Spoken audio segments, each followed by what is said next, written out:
I'm going to level with you now.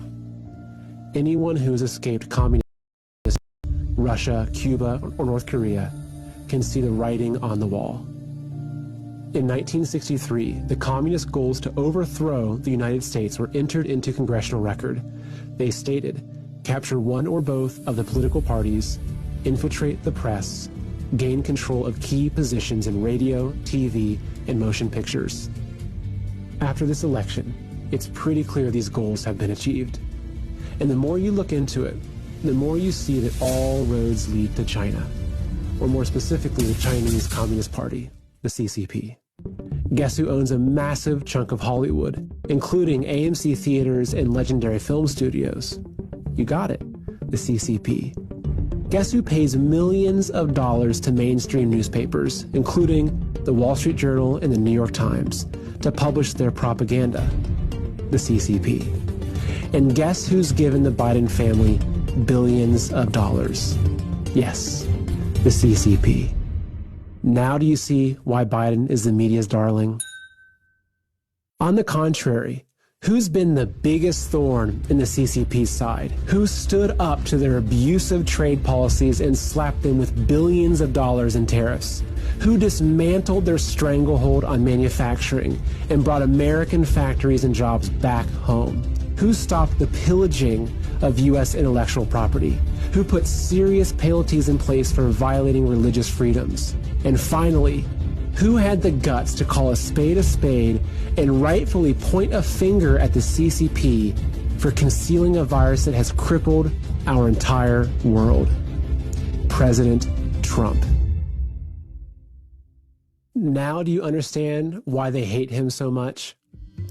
They've been coming after America, coming after you and I for decades, and their plan was basically complete. That is, until President Trump got in their way. Right now, we're in a battle for our republic. The enemy is already inside the gates. Even those we thought we could trust have turned on us. They're not fighting with guns and bombs, no, but with words, ideas, and narratives. Because what they're fighting for are our minds. In 1956, communist leader Khrushchev said, "We will take America without firing a shot. We do not have to invade the U.S. We will destroy you from within." I hope you can see now that the invisible enemy is communism, and the most deadly virus is the Chinese Communist Party. It sneaks into a country through the vices of corrupt politicians, businessmen, and people with power and influence. It rips through cities and towns, bodies and minds, leaving no stone unturned, no soul untouched, and a trail of death and destruction in its wake. It sows its seeds by convincing us that lies are truth, evil is good, and hatred is love, that division is unity, and that our enemies are each other.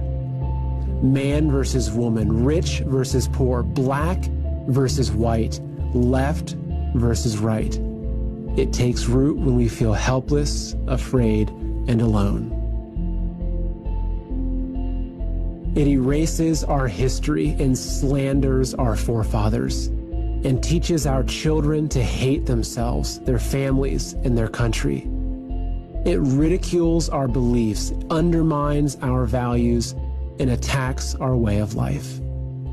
It even demands that we kneel down in shame. But we will not be ashamed. It can't pull the wool over our eyes anymore, because we know who we are. We fought to escape tyranny. We bled to end slavery.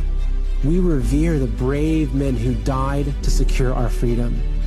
We welcome people of all races and religions. We love our neighbors. We help the poor. We cherish our families. We work hard for what we have. We unite in times of hardship. We know good from evil and truth from lies. And we know that our rights don't come from the government, but from God. And we will fight to the death to protect those rights. The time ahead is critical. We, the people, need to call upon our president to defend us from enemies, foreign and domestic, and uphold his oath. For the time being, we still have free press and free speech at our fingertips. But if we don't grab hold of them now, we'll lose them forever.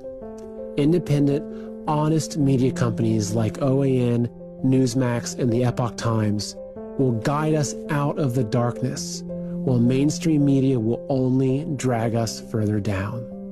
It's time to stop giving them our money, our attention, and our minds. Unlike their Facebook pages, unsubscribe from their emails, unfollow them on Twitter, delete their apps, and stop visiting their websites. Support the countless patriots who've gone through hell and high water to get this information to you.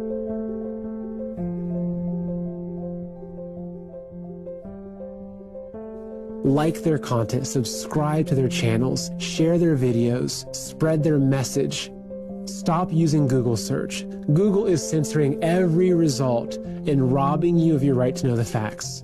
Start using DuckDuckGo and compare them. You'll be shocked. Get off Twitter and Facebook and switch to Parler. Join millions of patriots who have already turned their backs on these toxic companies who dare silence our voices. Join the millions of patriots who are standing up and rallying across the country, demanding justice and rejecting communism. Our enemies snuck in during the night and tried to use the media to lull us to sleep while they stole our country. But instead, they awoke the sleeping giant. We see them for who they are now. And they'll never be able to fool us again. They tried to trigger a great reset, but instead, they triggered a great awakening. We will not look back 5 years from now and tell our children that we did nothing as our nation was stolen. We will tell them that we fought for and won our freedom just like our forefathers in 1776. America is the last bastion of freedom in the world. We are the only remaining threat to the CCP virus. If we fall, the world will fall. But we will not fall. It's time to stand with our founding fathers and to invoke the power of we the people and the power of God. We are the patriots.